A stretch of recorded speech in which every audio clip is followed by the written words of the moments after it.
It's time now for the award-winning #1 local talk show in Northeast Pennsylvania, The Sam Lesante Show. Now here's your host, Sam Lesante. Thanks for joining us, folks. I'm Sam Lesante. We have a great show for you today.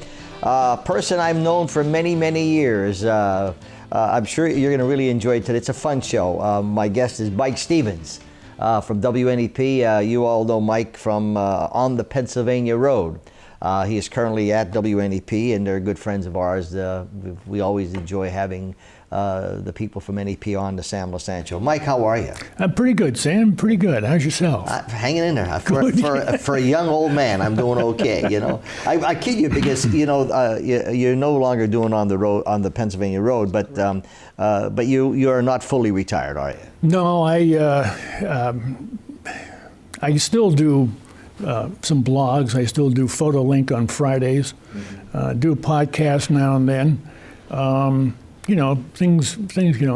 John Meyer took over about a year and a half now, and is doing a good job. I stopped for 6 months, a year, but I felt I missed the people. I missed sitting there talking to people about whatever. Yeah. Let's go back in history, okay? Always, people always interested in you're well known, you do a great job, and I'm not saying it because you're here, and you make it relax, which is fabulous. Sure. What did you start in the industry? I was in radio for 10 years, up until 75, from 65 to 75, and mostly in Wyoming Valley, and I ended up working at Warm Radio at that point.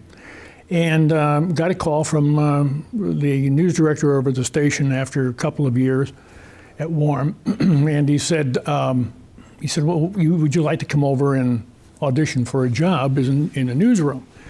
And I said, well, yeah, I guess, I'm not doing anything next week, so I'll come over. I don't know anything. And I went over, and they offered me the job. I took an audition. And they offered me the job, and I took off from there. That was 1975. So, and it went on from there. I used to work Luzerne County, so I was here. I'd work here if something happened, and Wilkes-Barre. So. Yeah. So you work with a lot of my friends, Reynolds and. Bob. Yeah. Bob. A lot of great reporters. Yep. Stuber, you work with Paul Stuber. I did. All those guys. Yeah. Were you there when I was involved with the telethon with Manny Gordon? Were you when I was doing chairman of the? Yeah. Well, it must have been because I was at almost every one. I think. Yeah. With Miss Judy. Yeah. Oh yeah. Out in the parking lot of the station. Yeah. Yeah. And we did them at Rocky Glen. Yes, I was there with Rocky Glen. Yeah. And. Then we moved up to the new building and took it into a mall, I think, up in Scranton. Yes, I wasn't there, but we were at the station then at Rocky Glen. Looking at the field of entertainment today, and you're at. So, you started off as a reporter, correct? Right. Yep. Okay. Yep. Did you always want to go into broadcast? That's a funny thing. Early on, I got the itch, so to speak, and I thought, that'd be pretty neat if I could work in, well, at that point it was mostly radio, at that stage, and I went to work for WNAK down in Nanticoke. Oh yeah. And Bob Nielsen, and he gave me my start. He let me. I would come in and help him out by cleaning up a little bit here and there, and he in turn allowed me to spin the records for the gospel half hour. Yeah. So I did, and that's how I got the feel of the board and got to hear my voice on radio, and I thought, boy, this is pretty slick. I like this, and so then I just went ahead and worked at it, but I never planned anything. These things just happen, and I was lucky. When did you officially start with WNEP? When you were reporting 78? 75. Okay. 75. I began with 16. 16. Okay. And Shelburne, was it Shelburne owned? Yeah. Okay. Yeah. It's the family owned. Great people. Yeah. Oh yeah. Yeah. Very wonderful folks. Great people. But I stayed. I was there till 78. And well, let me back up a little bit. That's kind of phrasing it wrong, but I was working news, and I'll tell you the whole half the story. I get called in a news director's office, and said, and I'm thinking, here I'm a new guy here, I did something wrong, and we had a consultant there at the same time, and the consultant said, and the news director said, here's what we want you to do. We were going to call it On the Pennsylvania Road, and we want you to go out and do this feature. And I said, well, that's great, but what is it? And they said, well, we're not sure, but we want you to do it 3 times a week. So off we go, right? I have no idea what I'm doing, and so literally knocking on doors, door to door, in some towns, where I thought, gee, these people are going to come out fighting. Here I am, a stranger in town, and I'm knocking on their door, literally. And the first guy we ended up doing was a guy who sticks in my memory because he was the weather forecasting farmer. And he would tell the weather by counting the chirps of a cricket in a minute. So... Wow. Yeah. So was he right? I'm not going to say one way or the other because I don't know. We never followed it up that closely. Okay. I think he said, well, it's going to be a nice day tomorrow. Mm-hmm. Well, it turned out to be a nice day, but it was 99% chance it was going to be that anyway. Yeah. But there is I understand some truth to that logic of counting the cricket chirps in an hour, or a minute rather. But that was our first story, and that kind of set the bar, so to speak. And I've done stories over the years that have been, frankly, nonsensical, some of them, because the people went along with it, and let's have some fun. Why be serious? We don't have to be serious about anything. Exactly, and I think that's one of the successes on the Pennsylvania Road. It was, I just said, it was relaxing and it was educational. Yeah. So you did you started, and then you left, right? Right, left in '79. Did they continue on with On the Pennsylvania Road? Yeah. Who did it then? Oh boy, I can't remember the gentleman's name. He, no, I can't remember his name, and I don't want to say one because I might get it wrong. How long did you? I was out for a couple of years. I got back in '82. Okay. I went to North Carolina, Wisconsin, and Florida. In the field in television? Yeah, did essentially the same show there that we were doing here. That's the reason I was hired. And as it turned out, there was a parting of the ways that the news director in Florida, he comes up here to 16, where we both worked at one time. Who was that? Eldon Hale. Oh, yes, Yeah. knew Eldon well. Right, Yeah. so Eldon comes up, and at that time, the guy who was doing the road piece, Yeah. he left, or was leaving to go to Detroit, I think. So he goes to Detroit. Eldon moves up here. I'm on shaky ground in Florida. He calls me up and says, you want to come back up here? And I said, well, probably, my wife's folks were here, my folks were here, my father was. So, it seemed like a good idea at the time. That's where I've been ever since.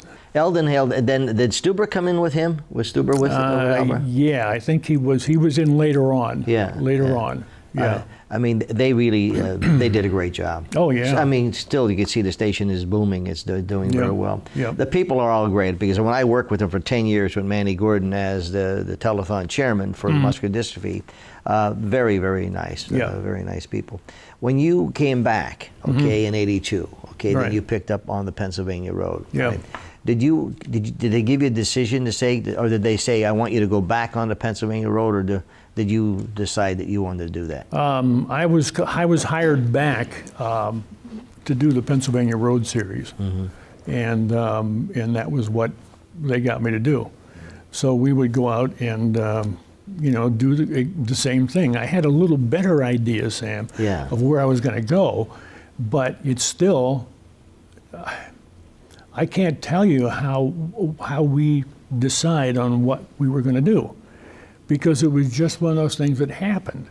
You know, you'd be driving along a road, and there would be a field full of Queen Anne's lace, and it would be a sunny day, and it would be a little windy, a little breezy. So the Queen Anne's lace, tall, they're waving in a breeze like this across the way, and we'd look at that and say, you know, I bet you people might like to see that. Exactly. And that would be it. We'd do the story from there. So you'd have 2 minutes, mostly natural sound of the Queen Anne's lace waving like this. They brush against each other, so you have that sound.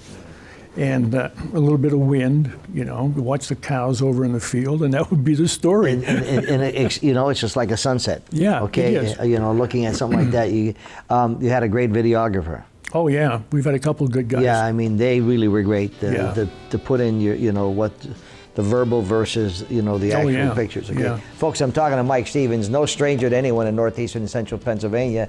Been on the Pennsylvania Road many, many years. We'll come back, we'll talk a little bit more about what Mike's experiences were. Welcome back to the Sam Lesante Show, folks. Remember, 24/7, ssptv.com. We do not have the app, because when you go to our website, you'll see it's so easy to watch everything. We've been produced 21 shows, all of the local neighborhood broadcasting. Remember, if you're in Pottsville, we're on the Comcast 190 from 7 p.m. to 11 p.m. every day. In the Wilkes-Barre area on Service Electric Communications, Channel 92, 7 to 11 p.m. every Saturday and Sunday evening. In Lackawanna area, the Comcast 190, we're on 8 to 11 every Saturday and Sunday morning from 8 to 11. I want to thank a lot of people from Scranton, that whole area there, Dunmore, Clark Summit, areas. We're getting a lot of response from people enjoying the show. I appreciate that very much. You'll enjoy it even more today, because Mike Stevens is from that area. Mike is, as you remember, he is a reporter now, semi-retired. Yeah, semi-retired. Semi-retired. But was on the Pennsylvania Road. You know, when you're talking about, you know, I always enjoyed watching it, because you learn something. You know, it was educational, okay? When I did the show with Jack Palance, and we travel all over the country, you know, you got different people you met. It was very interesting. I think when you're doing on the Pennsylvania Road, and you decide, you know, maybe seasonal, you know, if you're looking at different seasons, you know, when the winter's here, you're going to do something in the winter.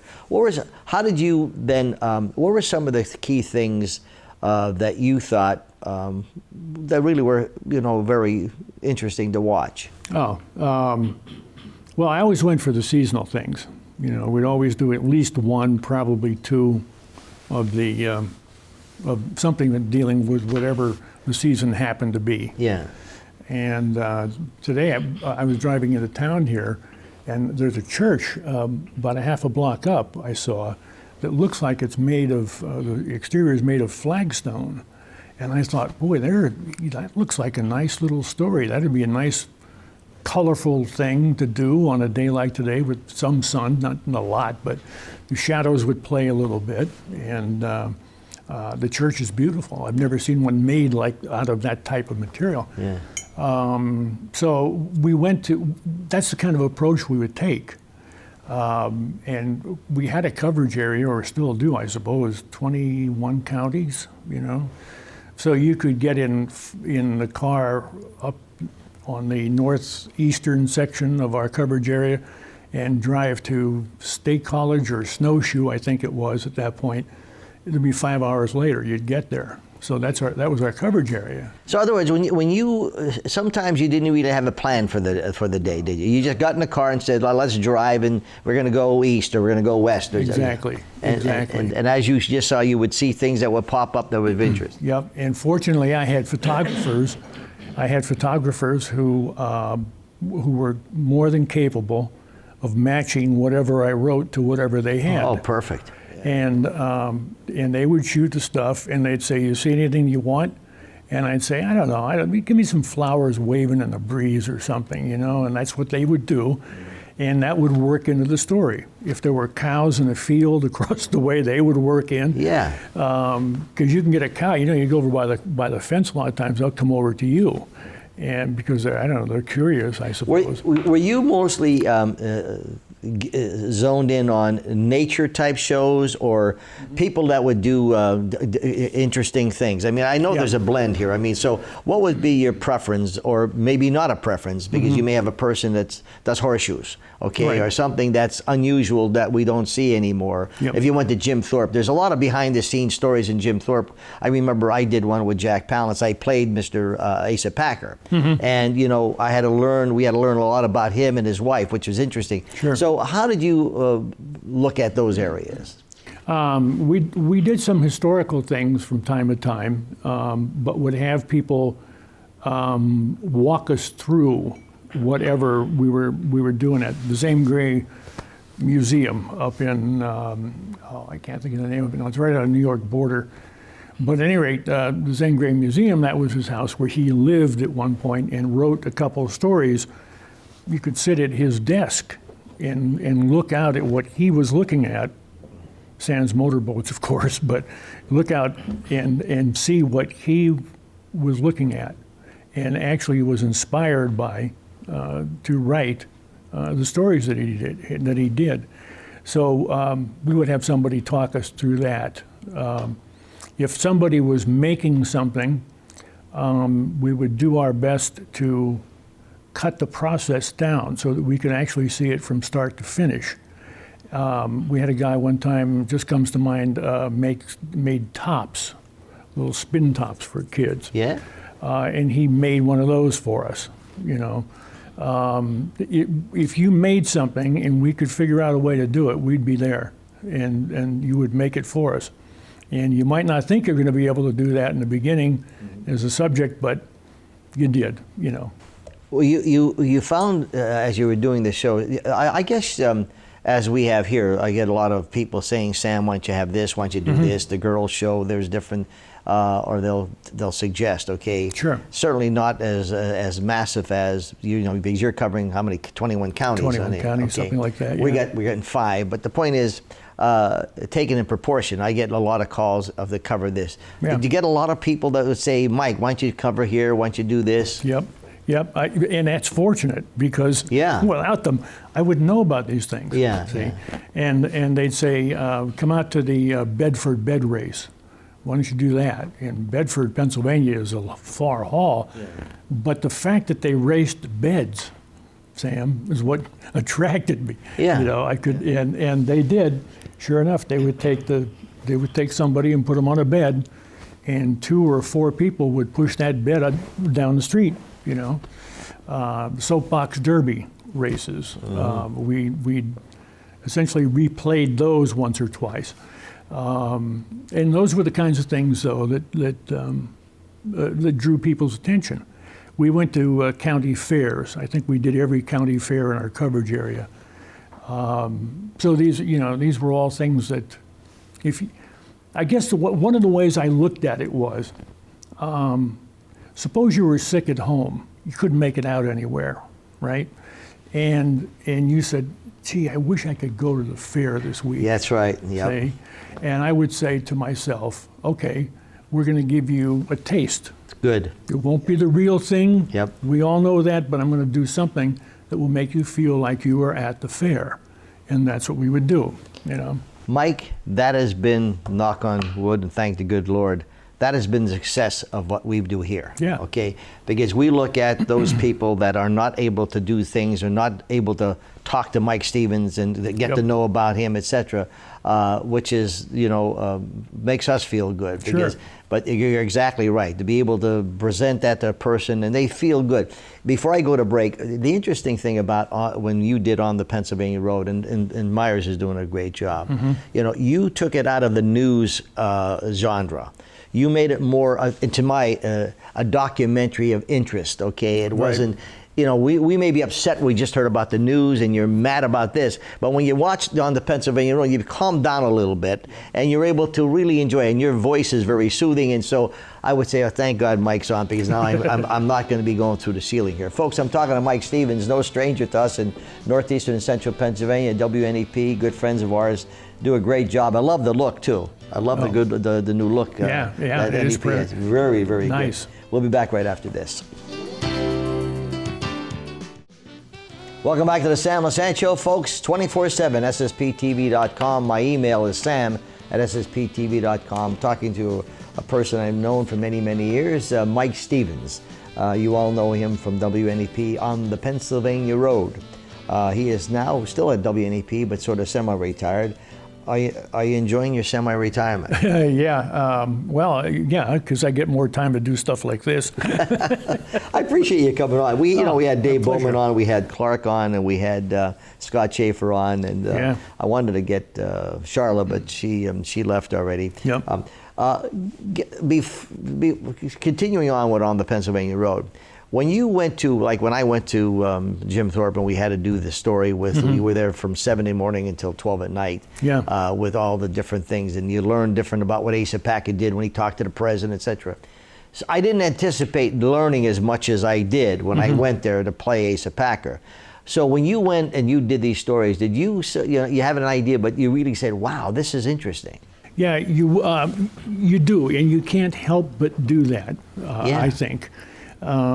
We have the overview, and I'll digress here just a moment. Sure. But we as tourists have an overview of a place. You get a nice brochure from the tourism agency in the area, from the state. You read those over, and you kind of have an idea of what some of the big things are that you can go see. But beneath that surface, there are all kinds of things going on. You go to Jim Thorpe, you got the Lehigh River there. Well, everybody goes rafting on the Lehigh, and we did that too once or twice. But there's so many things to see along the river, and they courteously put in a nice pass so you can walk down there, look at the waterfalls here and there. Yeah. And those are the things that we went after, if we could find them. So you were more in the nature area. Yeah, to a large degree. I was working with Pennsylvania Outdoor Life for a while. Yeah. And that kind of got me tuned into the natural aspects. I made a lot of good friends there, guys and women who went out and fished and hunted. And some took pictures, So there were those opportunities to spend time with them and learn a little more about that. So, I said it when people ask me, Sam, what was the most interesting interview you had? And I told you I've done over 3,800 interviews. This show, sure. Sam Lesante Show, since 1984. It's hard to say that. So I don't want to put you on a spot, but there had to be some things that pop up, okay, in your mind as to, this was, and all of them are interesting, okay? Which one just sort of pops up? There was a harness maker in Mansfield, made harnesses for horses, 80 some years old. Ernest Uppenlotz was his name. And Ernest was as spry as a kid. And we talked to him a little bit about how he kept at it and what his guarantee was. And his guarantee was a lifetime guarantee on whatever harness you buy. And he said a guy came in, bought the stuff 20 years ago. And he said he came in and he said, Ernest, I don't really like the way this is wearing. So Ernest said, okay. And he makes him a new set of harness for his horse. Now he's got, that's the kind of guarantee you got from Ernest Uppenlotz. Yeah. And so he was an interesting character. Yeah. There's a guy right up the road from there collected bird cages. And of course the weather forecasting farmer, as I mentioned earlier. The cricket guy. Yeah. He was pretty good. Guys that restore canoes, they restore boats, and they collect things. Boy, we have had, I don't know how many collectors on. If it's made like this, there'll be somebody collecting those kinds of cups somewhere, and people collecting Mr. Peanut material. Yes. So those are the kinds of characters. And I'm like you in a way, because I don't want to say, well, this story was better than all the others, because that's not fair, But there's a couple that stand out in my mind offhand. Well, yeah, it's the same with me. John Myers will do Yeah. a great job. Oh, yeah, yeah. He's a great person, okay? Yes, he is. Boy, what you guys do, what a WNEP does in the community and raising the thousands upon thousands of dollars to help like Schenecker with the St. Joseph's and the race and all these things. I know being in the business, you don't have to do half of that stuff, but NEP is involved and they do a great job. We were founded, if you all go all the way back to the Shelburne family, we were founded on the basis of community service. Yes. And if the community needed something, then by golly, we were going to go out there and do our best to get it for you. Yeah. You know, we may not succeed all the way. Oh, you're doing a great but we're job. going to give it a shot. Tell Carl I was asking about it. I will. Okay, I will. folks, Mike Stevens, remember on the Pennsylvania Road, now John Myers is doing it. We showed you some pictures and some different things as we were talking to Mike. Hope you enjoyed it. We'll see you next time.